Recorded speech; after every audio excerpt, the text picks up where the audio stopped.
Welcome to Bob Cargill's Marketing Show, a ridiculously awesome podcast bursting with insightful commentaries and intriguing conversations on the topics and issues that are on the minds of marketers, advertisers, social media, and PR professionals today.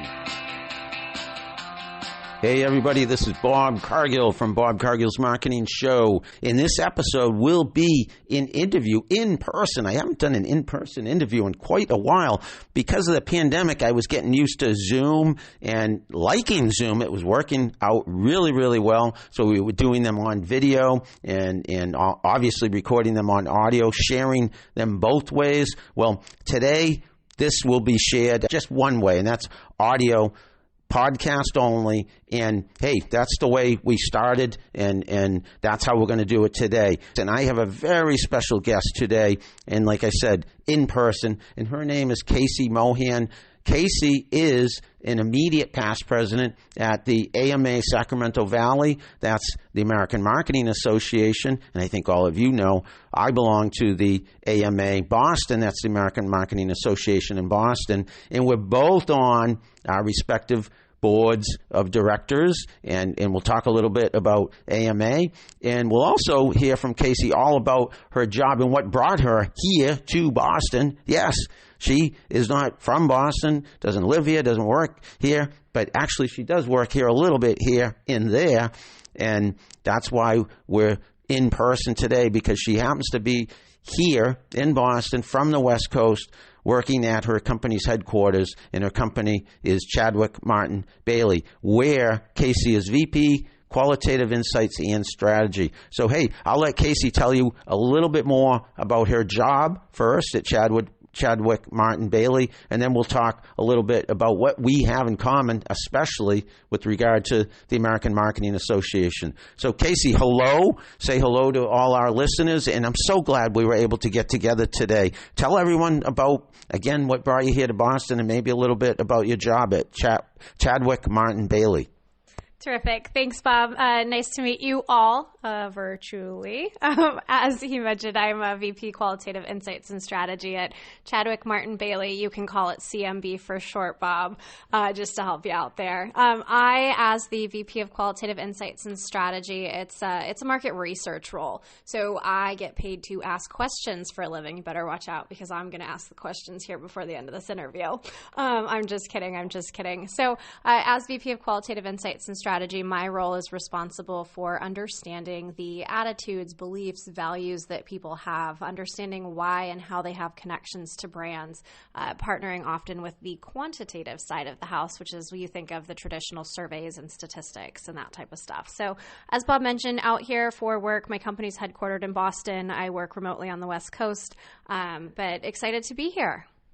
And I'm excited that you are here as well, Casey. And I'm so excited. I mean, we have in common AMA, and I think one of my colleagues on the board, for some reason, was talking to you or had caught word that you were going to be here in Boston. And I said, hey, I want to catch up with her, maybe as much, just to catch up with regard to AMA. Little did you know that I was thinking in the back of my mind, maybe we do this podcast episode, and I'm so glad we're sneaking this in, because now we can have an official, formal conversation about what you do at CMB. See, got the acronym down now, and what we have in common at another acronym, AMA. So CMB, so I've been in the agency world for a long, long time, up until just a few years ago. I was, for many years, a copywriter and creative director. I always called myself right-brained. Is what you do right brain, that is very creative, or is it part left brained as well, analytical? Oh man, that's a tough question. I think it's more an art than a science, especially the qualitative research side of things. So let's kind of like draw some parallels here. So you're creative, you come up with copy, you come up with headlines, you come up with creative concepts. My job is to vet them, to make sure that they meet the needs of the intended audience. Yesterday, I was in focus groups. We were looking at some ads that were in development, animatics, taking a look at how well they spoke to and what the main takeaways were for their target audiences. So that's what my role does in relation to what you've been doing. That is very crystal clear to me. And back in the day, I went to a few focus groups, and certainly I appreciated all the time, the more insights, the better with regard to our audience. So you're right. We would work hand in hand, as it were. The creative folks in marketing, advertising, social media want all that data, sentiment, et cetera, they can get on who their audience is. I've never necessarily heard of, though, what you said, people that do what you do actually vetting the creative. That's interesting. Yeah, it's fun as you think about the effort that companies put into gut checking products, services, the amount of money that they're investing in developing these things today. It's not a small investment. And so they use qualitative research, quantitative research, and these insights, if you will, to make sure that they're moving in the right direction, right? Before they invest fully in building out a product, producing an advertisement to make sure that it meets the needs of its intended audience. It makes total sense. And you and I were talking offline a little bit about the book I have written, 20 Jobs, 20 Lessons. And a lot of it is about being in the trenches as a creative at all these agencies. And frankly, I don't think it's an easy job. And we had to go through layers of approval. And again, I worked, for many, many years cranking out lots of copy, lots of creative, working with designers, being a creative director, managing the teams. Hundreds, maybe thousands of projects over the years. I always felt, geez, this, going through all these layers of approval, it could be difficult. And it's nice to know that maybe getting the data and insights that you provide might make it a little easier.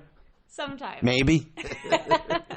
Sometimes. I think, it's about representing the voice of your target audience, right? My job is to ask a few questions, but let them run with the conversation, to listen to what they're saying, and to turn that into actionable direction for our clients that we serve. So oftentimes we'll be brought in, not necessarily by an agency, but by a brand that has hired the agency to do their creative for them.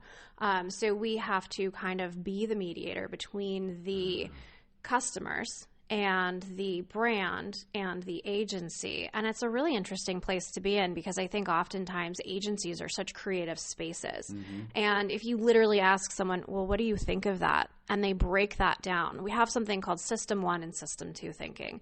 System 1 is that flash reaction that you tend to have, that emotional reaction, right? And System 2 is that slower thinking.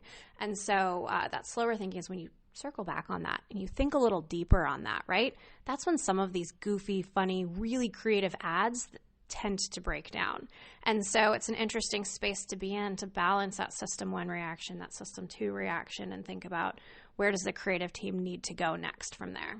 So CMB doesn't produce the creative. CMB vets the creative on behalf of the brand, the client, that the agency produces, a different agency. So back to what my reaction was, I said, would you make it easier for the creative or more challenging? How are you looked at? Are you perceived as a friend, an ally, or the enemy? Depends on what the insights say and whether or not target audiences get the advertisement. I think it's kind of a mixed bag, and it is a delicate situation to approach, because especially when it's a creative process, right? Each agency has their own vibe, their own style, right? That they're known for, that they're hired for.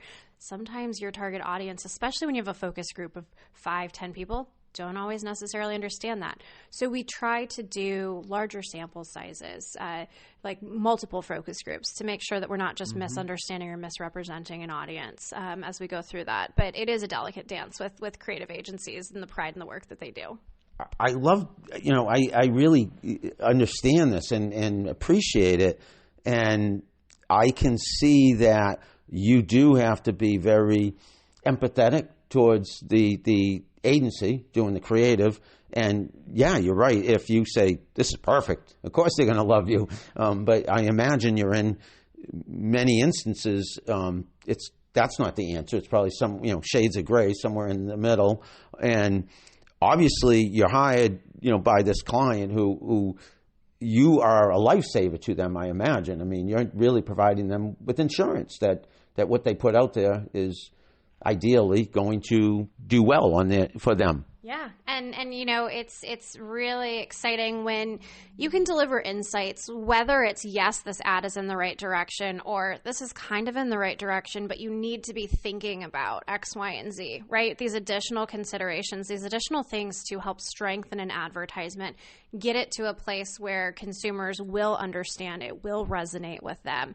And so it's a lot of yes and types of conversations with agencies to really help bridge those gaps and really kind of create that resonance with your target audience. Extremely impressive and good to know. And that's Casey Mohan's role as VP Qualitative Insights and Strategy at CMB. That's Chadwick Martin Bailey. But Casey also wears another hat, and that's similar to the hat I wear, and that's with regard to AMA, the American Marketing Association. She's on the West Coast, Sacramento Valley. I'm on the East Coast, where we are recording this interview, Boston, and I'm current president, but also past president. That's maybe a story for another day. I was president, and then for a couple of years took the past president's role, and now I'm back into the president's role. But let's talk about you, Casey. You're the interviewee. You are an immediate past president, but you were telling me you were president for quite a few years for AMA Sacramento Valley. Yeah, I kind of fell into the president role at AMA Sacramento Valley. I've been in a leadership role with the organization since 2018, and as the pandemic kind of evolved, right, I think we saw a lot of uncertainty, a lot of shifting priorities, both early on and as things started to reopen. So really with AMA, it's been a very interesting journey along the way, too. We've had a lot of work involved in the DEI journey of the organization and been involved at the national level. So it's been an honor to serve not only the local community, but also help with initiatives at the national level as well. And again, that's where we met a few years ago. I think it might have been before the pandemic, 3, 4, 5 years ago, at the Leadership Summit, which is a national conference that AMA puts on for its board members at the respective chapters around the country. And we met then and have stayed in touch. I think we've seen each other at a couple of them and maybe virtually at a couple of them during the pandemic. You are involved in the DEI initiative that has been spearheaded by AMA at the highest level. Please do tell us a little bit about that, because I'm impressed. I am so excited to see us embracing diversity, equity, and inclusion. Tell us about those initiatives. Sure, happy to. I also do want to give credit to the volunteer leaders from around the country that really kicked off and championed the early DEI initiatives at the organization. A lot of local leaders got together right after George Floyd's murder and said, how can we make AMA a more inclusive organization? What responsibility do we have in shaping the narratives that come out through the marketing efforts and the campaigns that we have? So it's been a really interesting journey. It's been amazing to watch Support Center kind of rally around sort of the original volunteers that really said that this was an important initiative to them. But I do think it's really been a grassroots effort, and it's been amazing to network and meet people from across the country that are also passionate about this and want to impact how we're shaping narratives and the stories that we're bringing to life through our marketing and advertising campaigns. Yeah, I think I told you earlier that at this year's Leadership Summit in Chicago, I think we were both there with our representing our respective chapters, and the vibe, the tone, the theme was very much focused on DEI, and I came away from that event feeling so good about myself and so good about being a member of AMA. They really brought to life the theme of DEI at that conference, and I think everyone felt it. Yeah, I second that. And I think, too, one of the unique things that I saw at the event was creating spaces and calling awareness to the neurodiversity that maybe sometimes goes unlooked as well. So I know we talk a lot about race, ethnicity, gender identity, sexual orientation when we think about diversity, equity, and inclusion. The other one that I saw that I thought was really well done by the organization was recognizing neurodiversity. They held this in-person event, and it was the first time that everyone was getting together right after the pandemic, or as the pandemic was sort of becoming less of things were reopening. And they had a room where people could step away because we weren't used to being in public and being in such big crowds before. So just giving people space and opportunity to decompress. They did a really good job putting together it was a handmade thing where folks could put different disabilities, different ability levels that they have that just call awareness to the neurodiversity of even just our chapter leaders. And for me, seeing that on display was just a very powerful reminder of how different of backgrounds we all come from and how we all come together and create spaces where we're each empowering each other to do the best and be the best that we can each be. How you're articulating this is bringing me back to those few days I spent at this conference, and I'm telling you, listeners, it was very powerful stuff that I will never forget, and I will carry with me daily. Do carry with me daily. Thanks to you, Casey, and your colleagues who made that happen at the conference this year. I'm going to pivot and go in a different direction, if that's okay. I'm going to ask you a few different type questions. We're going to get away from AMA and maybe even CMB, those two acronyms. And folks who listen and or watch my podcast or follow me on social media know that I do a ton of social media. So I thought how can I not talk about social media during one of my podcast episodes? So I'm curious how much you use it personally, or how much CMB uses it, or this can be pretty open-ended, but what your feeling is about social media, what you like about it, and yeah, we'll leave it at that. What say you? Sure. So I think it's interesting. I kind of fell into the start of my career in social media. I started out doing a news media segment, a lot of heavy research on social media about hot topics and parenting, and then building out questions and taking those out to the community. So social media has played an important role in sort of the development of my early career. Currently today, I really have stepped back from social media, and I think it's quite interesting that I have. I used to use Facebook a lot. Now I'm using Instagram more, and I'm more of a passive consumer than a poster on Instagram, which I find really interesting to kind of reflect on and ask myself why I'm behaving that way. I also use LinkedIn. I like to use LinkedIn to stay in touch with a lot of my professional connections. I think especially the nature of the American Marketing Association and being involved as a volunteer there. You develop a cohort that also, I think, you can call friends. So I tend to stay in touch in a professional capacity with some of my friends. I'm using air quotes over here. But Instagram and LinkedIn are the two that I would say that I use most regularly today. You know, what you're saying, unlike myself, I have seen a lot of other people doing and heard them saying that they're stepping back. I don't know if it's the pandemic or just trends, if you will, or you know, the fact that social media is in its lifespan at a certain age where people are maybe pausing a little bit. Again, unlike myself, but I can understand, and I think the fact that you use LinkedIn, you know, who doesn't really in business, and I think it's almost required. That's my opinion. I'm very biased, very much a big proponent and evangelist on behalf of social media. Instagram, you know, I'm all over it.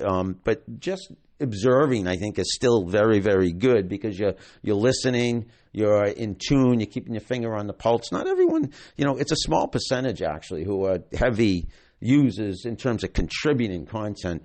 I have this formula. I picked it up somewhere, so I can't take credit for it, but the 99-1 formula, and that is, you know, 90% might be those passive consumers just looking, if you will, browsing.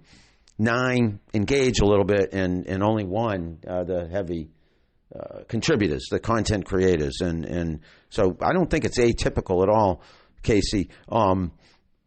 What about how AMA uses social media, or how CMB uses social media? Any comments there? Do you think both where you work and the organization you belong to, do you like how they're using social media? Have you seen any changes in how they use social media? Sure. I think that's an interesting question.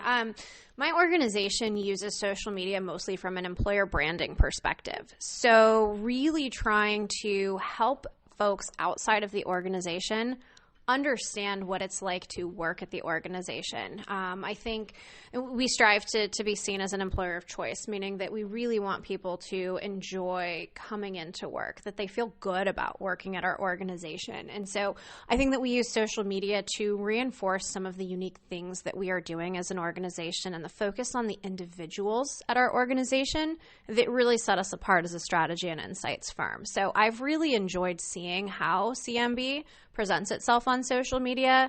Obviously, because of the channels that I have a presence on, I'm most often consuming LinkedIn posts, Instagram posts. We have an active presence on each, and I also have to give a shout out to our marketing team.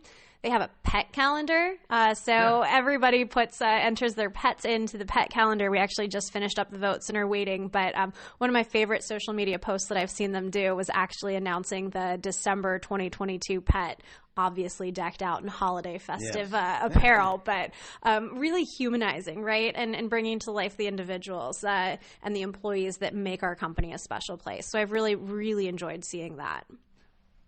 Corporate culture is what you're talking about in recruitment and showing that the vibe of the place where hopefully, people are going to say, I want to work there. I see that all the time on those two channels that you mentioned, Instagram and LinkedIn. Even when, a number of years ago when I was a full-time social media director, we were doing that on behalf of our clients, on behalf of the agency I worked at. That's where social media can absolutely be used real well for employee recruitment, showing off corporate culture, to be a place of choice, as you say, to work. So props to CMB. Applause. Personally, again, I'm all over pretty much all the channels on social media. But, hey, I teach it. I work it on behalf of clients in the past, at least. I only have one client right now because I'm doing so much teaching. But I live and breathe and work and play social media. Let's switch over to why you're in town besides just working, or should I say what you're doing while you're in town besides just working. Why is you're here to work, but you must have some time to not work, and I'm curious what you do when you're in town. I think I was telling you offline, I could be a veritable tour guide for anyone who doesn't know Boston, but it sounds like you know Boston pretty well. I do come back and forth between Boston with some cadence. I think I know it better than some of the other cities that I'll bop around, but my job does involve a lot of travel. And so I love the question, what do you do with your free time? I have a very boring answer for you. I walk. That's not boring at all. I love to walk. I know all the nooks and crannies of Boston. Number one, walking is good for you. It's exercise. It's frees your mind, or you can use it to think deeply about life itself. Yeah, I can't agree more. And I think that for me, the discovery of a new place on foot or a familiar place in a new way on foot is one of my favorite things about travel. You can find me walking easily in any given day, 10 plus miles when I'm in New York City. Boston, I think I'll usually walk 5 to 7 miles a day just to get around and just see everything. And when you come at different times of year, I travel to different places with enough frequency. I'm very fortunate in that sense that I get to see Boston in the wintertime, Boston in the fall, Boston in the spring, Boston in the summertime, right? And so it's cool to be able to be on foot and experience how these cities sort of blossom over a year and through the seasons. That is awesome. And you're mixing a little pleasure with business, and that's the upside of travel. Travel can be good. When you're enjoying cities like Boston, like New York, and others, I mean, you can explore, as you said, you can get some exercise, and it sounds like you love your job as well. Very much so. I definitely consider what I do to be a big part of my definition of self today. I have always been curious by nature, for better or for worse. I love asking questions, love hearing about people's stories, understanding kind of how they develop favorites or dislikes for things. And so very curious, and I think that my career has been rooted in that curiosity and creativity. So well said, Casey. And again, not everybody can. I can't imagine, frankly, and maybe it's because I'm at a different stage in my career, doing work the way you do it. I'm extremely impressed. I mean, to me, commuting once every few months from Sacramento to Boston, that to me is a big deal. But you seem to do it effortlessly. I'm a little biased. I definitely consider myself to be an aviation geek. So when I'm on a plane, very excited about what type of plane am I flying on? What does the layout of the passenger area look like? Where is my plane? I definitely, some of my friends make fun of me. I used to carry like a spyglass around, and I would like watch the planes or look up tail numbers once I could see what planes were in the sky and figure out their routes and stuff. So I'm a little bit of a nerd in that sense. Hanging out at the airport is not a bad way to pass time for me. Yeah, so there are many paths to success. We all have different journeys, and it sounds like your journey is perfectly suited for you. That, applause again, because it must feel good knowing that at least right now you're doing what you love, work, and what you're doing when you're not working. I think I've been very fortunate in my career to pretty much throughout my entire career have done something that I am passionate about. And I think that shows through in the work that I do, the creativity that I bring. Clients will come to us saying, I want to understand more about our customer journey. I want to understand who our target audience is, or bring to life these different segments that we've defined through quantitative research. My curiosity, my creativity, and how do we understand these folks? How do we walk alongside them without disrupting who they are naturally and how they behave naturally? Puts us in a really unique place, I think, to glean really meaningful insights from these folks too. I have to ask, do you do presentations? Do you speak in public? Because you are extremely... just have to say this, and this is a big compliment, very, very articulate. You represent your agency and what you do for work really, really well. Thank you. I went to a performing arts school from maybe third grade on.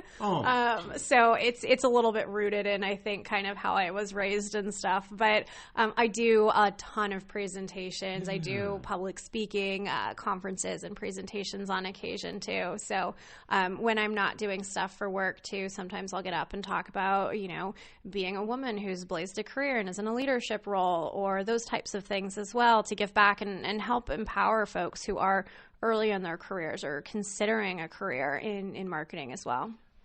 You and I were talking offline, and I said I do a lot of things, just dive right in. And this podcast today, this episode has been one of them, meaning also my listeners know I've interviewed folks who I don't necessarily know all that well. And Casey and I have met a few times. I felt like I knew you quite well before this episode.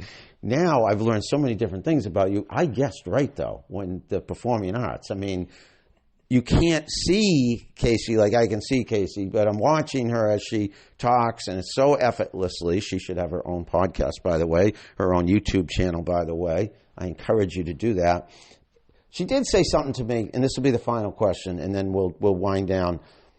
How can you mention that you're an aviation geek without telling people a little more to that story? I know because you told me before, and I was real surprised. Tell listeners what else you have to do with regard to flying. Sure. I'm a student pilot, so I've been working on getting my pilot's license. I'm on the slow path, but I like to fly in interesting places. Similar to when I walk in cities, one of the other things that I like to do is I like to find local airports, and I'll rent a plane and take a lesson or two. So it's been really cool to be able to pick up aviation and the different places that I visit for work along the way as well. It's something I've been raised around. My dad flew airplanes, did aerial photography. Some of my earliest memories are him hanging out of an airplane that they took the door off of so that he could take pictures. So it's always been kind of in our family and our blood, but it's exciting to be able to take that into my own hands. We got to go flying in Alaska. I actually got to fly him around in a float plane through the Denali Range. So lots of good times, lots of good memories, good way to kind of balance out the work with a little bit of play too. So many superpowers does Casey Mohan have? That's what I've learned today, and I bet there's a lot more to the story as well. Maybe we'll save that for the next another episode. And I do have one more question before I sign off. But you've been listening to Casey Mohan, immediate past president, as our guest, of AMA Sacramento Valley, and Vice President Chadwick Martin Bailey, otherwise known as CMB, here in Boston. But Casey is all the way here in Boston from Sacramento, California. Casey, if listeners want to get a hold of you, how might they be able to reach you, connect with you, find you, maybe on LinkedIn, and maybe just by looking up your name on LinkedIn, Casey Mohan, that's CaseyMohan. Is that probably pretty much the best way for them to reach you? Yep, that would be the best way, Casey Mohan. So linkedin.com/Casey Mohan, all one word. I'll spell it CASEY, Charlie Alpha Sam Echo Yankee, Mohan, MOHAN. So Mike Oscar Hotel Alpha November. Boom. So, Casey, thank you so much. You're busy. You're here in Boston. You're working hard. But you gave some of your free time to me to do this podcast episode.